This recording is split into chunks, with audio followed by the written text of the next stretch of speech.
So good afternoon students. So in the last lecture we have done the elementary or the basic idea about the kinematics. We have done the difference between the distance and displacement and all the points related to distance and displacement. Now distance and displacement both are very important physical quantities. How the distance and displacement are important physical quantity in this lecture I will tell you. We are having the two physical quantity whose name is speed and velocity. So today we will discuss about the speed, different types of speed, velocity, different types of velocity, and the key points related to speed and velocity, and then we will do the difference between speed and velocity. So firstly, what do you mean by speed? देखिए हम ये बोलते हैं कि कोई भी object है वो 20 किलोमीटर पर आवर की स्पीड से जा रहा है, मतलब उसकी रनिंग क्या है 20 किलोमीटर पर आवर, मतलब एक आवर में आपका 20 किलोमीटर वो क्या कर रहा है, जा रहा है। तो इसका मतलब स्पीड का मतलब है कि किसी भी ऑब्जेक्ट ने एक गिवन इंटरवल ऑफ टाइम में कितना डिस्टेंस कवर किया, वो आपकी क्या बनती है, स्पीड बनती है। तो सिंपल आपकी स्पीड की डेफिनेशन है, you can write the distance travelled by a body per unit time, that is called speed. एक टाइम इंटरवल में किसी भी ऑब्जेक्ट ने, किसी भी बॉडी ने, किसी भी पार्टिकल ने कितना डिस्टेंस कवर किया, वो उसकी क्या बताएगी, स्पीड बताएगी। So this is your speed and this is the formula of speed, speed equal to distance by time. Speed is a scalar quantity because we do not have any direction of speed, that is why speed is a scalar quantity, it's not a vector quantity.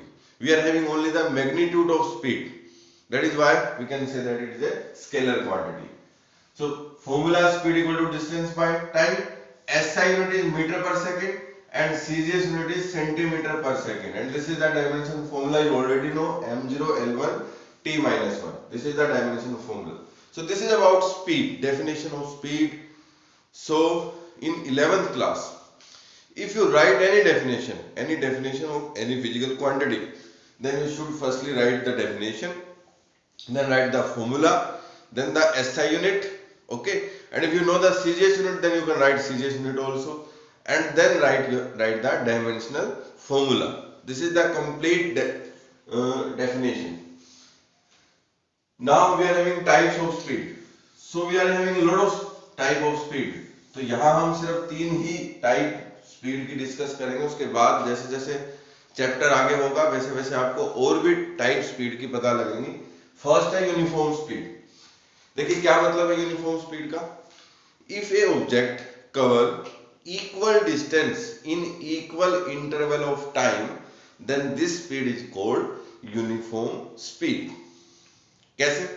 For example, if a train that is moving on a straight, that is your railway track, then how? If the train cover 5 meter distance in 1 second and next 5 meter distance in also 1 second and next 5 meter distance in 1 second, it means that train cover equal distance in equal interval of time. So this is called uniform speed. So we can say that the train is moving with a uniform speed. Okay, clear? So firstly write the definition of uniform speed and then write the example. Second is the variable speed. अब उसे train की बात कर लेते हैं हम। अगर if the object or a body cover unequal distance in equal interval of time, then we can say that it is variable speed. For example, अगर उसी ट्रेन की बात करते हैं कि पहले तो if the train is moving on a straight railway track, पहले उसने 5 मीटर डिस्टेंस तय किया 1 सेकंड में, नेक्स्ट फिर 7 मीटर डिस्टेंस किया 1 सेकंड में, फिर नेक्स्ट 8 मीटर डिस्टेंस किया 1 सेकंड में. It means the train is not covering equal distance in equal interval of time. So in first, second and third, in each interval the distance is different, however the time is same but the distance is different. So this is called variable speed. Okay, now the average speed. अब average का मतलब क्या होता है? Sum of observation divide by the total number of observation. तो इसी तरीके से अगर आपको बहुत सारी स्पीड दी गई है तो उसका आप एवरेज निकाल सकते हैं, sum of the all the speeds by total observation. ठीक है, sum of the observation upon total number of observation. जैसे आप एवरेज निकालते हैं आप वैसे एवरेज निकाल सकते हैं. और भी काफी फॉर्मूले हैं, we will discuss in the numerical the formula of the average speed. So this is about the speed and this is about the scalar quantity. Speed is a scalar quantity. Now we are having velocity. अगर हम ये बोलेंगे कि speed जो है एक direction में है तो उसको हम क्या बोलेंगे? वेलोसिटी. मतलब जब स्पीड डायरेक्शन में होगी तो आपका डिस्टेंस की जगह क्या आ जाएगा? आपका डिस्प्लेसमेंट बन जाएगा. So the displacement of a particle और a body per unit time.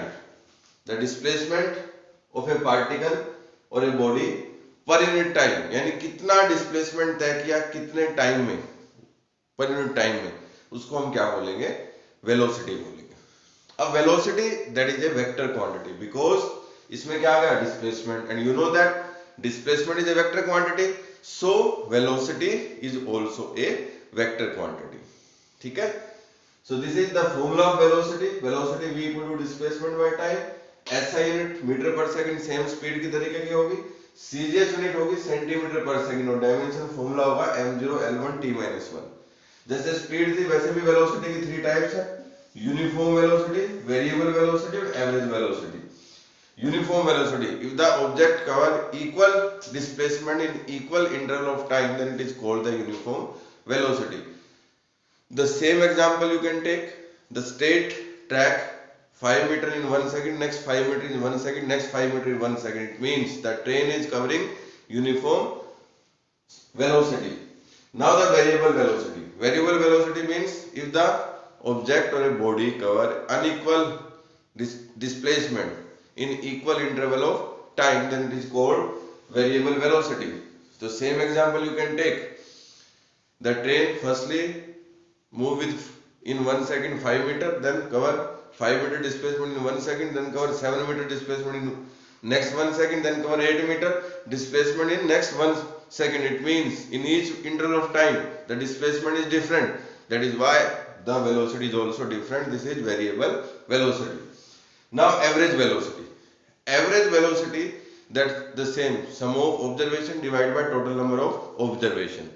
अब एवरेज वेलोसिटी के बारे में हम डीपली स्टडी करेंगे. Okay, so after this you should write the difference between the speed and velocity. जिस तरीके से आपने डिस्प्लेसमेंट डिस्टेंस और डिस्प्लेसमेंट में किया था उसी तरीके से आप इसमें करेंगे स्पीड एंड वेलोसिटी के अंदर. Firstly speed is a scalar quantity whereas that velocity is a vector quantity. Okay, speed it is a ratio of the total distance by total time taken, and velocity it is a ratio of the total displacement by total time taken. Another आपका जो velocity है वो आपकी negative भी हो सकती है, positive भी हो सकती है, जीरो भी हो सकती है, बट स्पीड आपकी क्या होगी? स्पीड जो है पॉजिटिव ही होगी, नेगेटिव और जीरो नहीं हो सकती क्योंकि वो आपकी क्या है? एक scalar quantity. Okay, after this इसके बाद हम एवरेज वेलोसिटी पे थोड़ा सा डिस्कशन कर लेते हैं और उसके बाद नेक्स्ट क्वांटिटी है आपकी फिजिकल क्वांटिटी है आपकी एक्सेलरेशन, उसके बारे में भी हम डिस्कस कर लेते हैं. देखिए जो एवरेज वेलोसिटी है, एवरेज वेलोसिटी वो आपकी जो है एवरेज वेलोसिटी से पहले बता देता हूं, जो v है इसको हम बोलेंगे फाइनल वेलोसिटी. Final velocity. और जो u है उसको बोलेंगे इनिशियल वेलोसिटी. देखिए फाइनल वेलोसिटी इनिशियल वेलोसिटी का मतलब क्या है?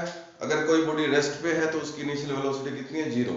हमने ये बोला कि एक बॉडी 50 किलोमीटर पर आवर की स्पीड वेलोसिटी से जा रही है, तो इसका मतलब क्या हुआ? इनिशियल कितनी होगी? 0, और फाइनल भी कितनी है? 50 किलोमीटर पर आवर। तो ये है आपका फाइनल वेलोसिटी और इनिशियल वेलोसिटी। फाइनल वेलोसिटी को v से डिनोट करो, इनिशियल वेलोसिटी को u से।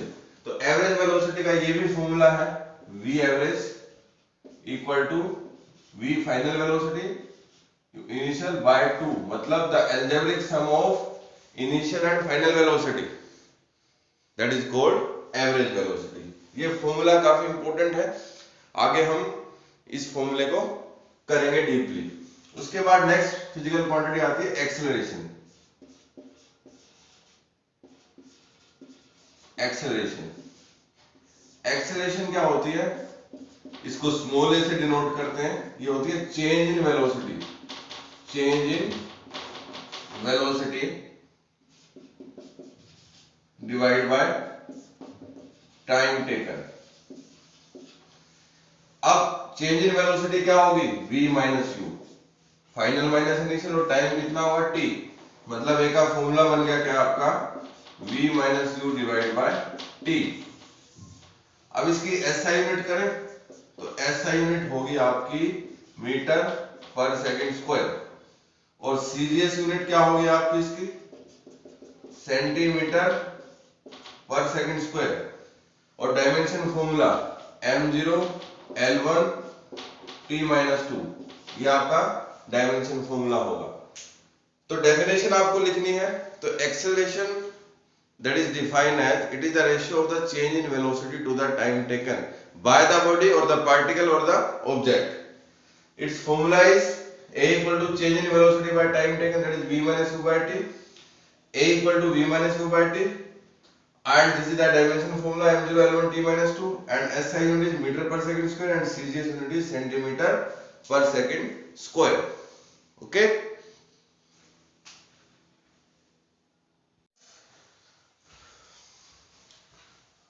सो स्टूडेंट्स, अब जो हम करने वाले हैं वो आपका जो 3 इक्वेशन ऑफ मोशन थी उनका बेसिक्स करने वाले हैं कि क्या आपका उनका फंडामेंटल कॉन्सेप्ट है वो कहां से जनरेट हुई, ठीक है, वो हम करेंगे। हमारे पास 3 इक्वेशन ऑफ मोशन थी। फर्स्ट इक्वेशन वो क्या थी? v equal to u plus at, second थी s equal to ut plus half at square, और थर्ड थी आपकी v square minus u square equal to 2as। तो वो कहां से जनरेट हुई, क्या उनके पीछे बेसिक्स हैं, वो हम आप इस अभी क्या करेंगे? डिस्कस करेंगे। So we are going to discuss the 3 equation of motion by analytical method. We are having different types of method. For example graphical method, you know that the graphical method, we will do the graphical method also. So firstly the basic method, that is your analytical method. तो जो first equation motion है उसको हम क्या बोलते हैं? First equation को velocity time relation भी बोलते हैं हम, टाइम रिलेशन। जो फर्स्ट इक्वेशन ऑफ मोशन है उसको हम वेलोसिटी टाइम रिलेशन भी बोलते हैं। तो उसको किस तरीके से करेंगे? देखिए आपको पता है एक्सेलरेशन का फॉर्मूला क्या है आपका? v minus you divide bye T. ये तो बेसिक फॉर्मूला आप कर चुके हो। एक्सेलरेशन क्या होती है? Change in velocity divide by time taken. तो मैंने सीधा सा फॉर्मूला लिखा एक्सेलरेशन का, v minus you upon T, और वेलोसिटी टाइम रिलेशनशिप इंफॉर्मेशन भी किसके बारे में देता है? अगर हम ग्राफ करें वेलोसिटी टाइम का, वो इंफॉर्मेशन भी किसके बारे में देता है? एक्सेलरेशन का। तो एक्सेलरेशन मैंने लिख दी v minus you upon T. अब देखिए हम इसको क्रॉस मल्टीप्लाई करेंगे। यहां पर हम क्रॉस मल्टीप्लाई करते हैं तो at की वैल्यू आपकी v माइनस यू आ गई, ठीक है, मतलब v माइनस यू की वैल्यू कितनी आ गई? 80 के बराबर होगी। तो आपकी v की वैल्यू किसके बराबर होगी? u प्लस 80, मतलब ये u नेगेटिव था, वहां जाके पॉजिटिव बन गया। तो ये फर्स्ट इक्वेशन ऑफ मोशन आपकी कौन सी थी? Velocity time relation. ये हमने क्या कर दी? डिराइव कर दी। So this is about the first equation of motion. जो फर्स्ट इक्वेशन ऑफ मोशन है इसमें सिंपल आपका जो है, दोबारा से फिर बता देता हूं, जो एक्सेलरेशन है वो आपकी क्या हो गई? v minus you upon T, फिर हमने क्रॉस मल्टीप्लाई कर दिया। क्रॉस मल्टीप्लाई करने के बाद हमारी इक्वेशन आ गई v equal to u plus 80। तो ये ध्यान में रखना है, फर्स्ट इक्वेशन ऑफ मोशन को वेलोसिटी टाइम रिलेशन भी हम क्या करते हैं, बोलते हैं। अब मैं सेकंड इक्वेशन ऑफ मोशन करने वाला हूं। सेकंड इक्वेशन ऑफ मोशन हम डिराइव करेंगे, वो आपकी पोजीशन टाइम रिलेशन होती है। जो सेकंड इक्वेशन ऑफ मोशन है वो position time relation, position time relation, यानी ये आपकी पोजीशन टाइम रिलेशनशिप होती है। तो इसको जनरल फॉर्मूले से हम करेंगे डिराइव। देखिए किस फॉर्मूले से हम डिराइव करेंगे। देखिए वी एवरेज आपकी क्या होगी, v plus u divide by 2। आप कर चुके हैं। जो वी एवरेज की वैल्यू है वो क्या है, initial plus final divide by 2, तो मैंने वो ही लिखी है। अब वी एवरेज, देखिए ऑब्जेक्ट जो है, सपोज कीजिए स्ट्रेट लाइन में ट्रेवल कर रहा, हम पढ़ भी क्या रहे हैं, motion in the straight line. Object आपका स्ट्रेट लाइन में ट्रेवल कर रहा है और उसकी जो टोटल डिस्प्लेसमेंट है s है, तो एवरेज वेलोसिटी किसके बराबर होगी, total displacement s divide by time. ये आपकी वी एवरेज होगी। और राइट हैंड साइड में तो आपकी सेम है, v plus u divide by 2। Your next step is s by t equal to v plus u by 2। ये ऑलरेडी हम कर चुके थे। s क्या है, आपकी टोटल डिस्प्लेसमेंट है। जब आपका ऑब्जेक्ट स्ट्रेट लाइन में जा रहा है तो s आपका क्या है, टोटल डिस्प्लेसमेंट। तो s by t equal to v plus u divide by 2। अब हम क्या करेंगे, इस t को आप यहां मल्टीप्लाई कर दीजिए, तो ये क्या बन गया, s equal to v plus u by 2, और ये t आपका मल्टीप्लाई होकर कहां गया, राइट हैंड साइड में आ गया आपका। अब आपका फर्स्ट इक्वेशन ऑफ मोशन की हम क्या करते हैं, हेल्प लेते हैं। फर्स्ट इक्वेशन ऑफ मोशन, ये क्या कहते थे, v equal to u plus a t. अब हमें क्या करना है, ये जो v है इसकी जगह हम u plus a T put करेंगे, तो s क्या बन जाएगा, जब हम ये v की value u plus a T इस v की जगह पुट करेंगे तो s क्या बन जाएगा, v तो क्या बन गया, u plus a T plus u एक और था, और साथ में मल्टीप्लाई क्या है, t whole divide by 2। Clear. हमने क्या किया, ये जो आपका s equal to v plus u by 2 into t था और v की value u plus a t थी, इस v की वैल्यू, ये v की value u plus a t यहां पुट कर दी और ये इक्वेशन इस तरीके से बन गई। अब देखिए इस t का मल्टीप्लिकेशन है इसके साथ, तो ये क्या बन गया, ut plus a T square plus ut divide by 2। अब ये ut, this is also ut, so it become what, 2ut plus at square divided by 2। अब हम इसको ऐसे भी लिख सकते हैं, ये जो आपका s था 2ut डिवाइड बाय 2, क्योंकि ये 2 इसके भी डिवाइड में इसके भी डिवाइड में, plus at square divide by 2, तो इस 2 से 2 कैंसिल हो गया, तो ये s क्या बन गया, ये बन गया ut plus half at square. So this is the final value of s। ये आपकी फाइनल वैल्यू किसकी है, s की। तो देखिए कैसे हमने किया, पहले वी एवरेज का फॉर्मूला लिया, वी एवरेज क्या बना था, v plus u divide by 2। अब ध्यान में रखना है, ये वी एवरेज क्या थी, स्ट्रेट लाइन में ऑब्जेक्ट था और टोटल डिस्प्लेसमेंट क्या थी, s थी। तो वी एवरेज को मैंने लेफ्ट हैंड साइड में क्या कर दिया, डिस्प्लेसमेंट बाय टाइम, और राइट हैंड साइड में v plus u divide by 2 रहा। उसके बाद इस t को यहां मल्टीप्लाई कर दिया और फिर फर्स्ट इक्वेशन ऑफ मोशन से v equal to u plus at था, ये v equal to u plus at यहां पुट कर दिया इस v में, ये आ गया आपका। और फिर कैलकुलेशन की तो आपकी s equal to ut plus half at square बन गया। तो this is about the second equation of motion. ये आपकी क्या है, second equation of motion. First आपने क्या दी, वेलोसिटी टाइम रिलेशनशिप की थी, और सेकंड क्या आपकी पोजीशन टाइम रिलेशन। ओके, अब हम करते हैं third equation of motion. Third equation of motion को प्रूफ करने से पहले आपको ये पता होना चाहिए कि थर्ड इक्वेशन ऑफ मोशन को बोलते क्या है। थर्ड जो इक्वेशन ऑफ जो मोशन है उसको हम बोलेंगे वेलोसिटी पोजीशन रिलेशनशिप या velocity position relation. Velocity position relation मतलब ये आपका वेलोसिटी पोजीशन रिलेशनशिप होगा या वेलोसिटी पोजीशन रिलेशन बोलेंगे इसमें। इसमें भी आप यहीं से लेंगे, v एवरेज जो है आपका ये क्या है, v plus u divide by 2। अब v एवरेज को मैं क्या ले सकता हूं, s divide by t equal to v plus u divide by 2। अब इस t को वहां मल्टीप्लाई कर दीजिए तो s कितना बन गया, v plus u divide by 2 into t। अब देखिए यहां पर मैं t को एलिमिनेट करूंगा, वाई, क्योंकि वेलोसिटी पोजीशन रिलेशन में टाइम का तो कोई भी डिस्कशन नहीं है। तो आप इस मेथड से, इस फंडे से याद कर सकते हैं कि यहां पर वेलोसिटी टाइम जो रिलेशन है, वेलोसिटी पोजीशन रिलेशन है, इसमें टाइम का कोई भी डिस्कशन नहीं है। तो यहां पर आपका जो टाइम है उसको हम एलिमिनेट करेंगे किसके, इक्वेशन फर्स्ट की हेल्प से। तो from first equation of motion, first equation of motion आपका v कितना था, u प्लस at। तो यहां से t की वैल्यू कितनी आ गई, t की वैल्यू आ गई इस इक्वेशन से v minus u divide bye a। अब ये जो t है, इस t को इस वैल्यू से रिप्लेस कर दीजिए v minus u by a इसमें। तो s कितना आ गया आपका, v plus u divide by 2 तो पहले था, अब यहां पे था t, बट t की वैल्यू क्या है, v minus u by a। तो ये कितना होगा, v minus u by a, मतलब हमने t को क्या कर दिया, एलिमिनेट कर दिया। अब ये बन गया v plus u by 2 into v minus u by a। तो a plus b into a minus b, ये बन गया a square minus b square. तो ये क्या हो गया आपका, v square minus u square by 2a।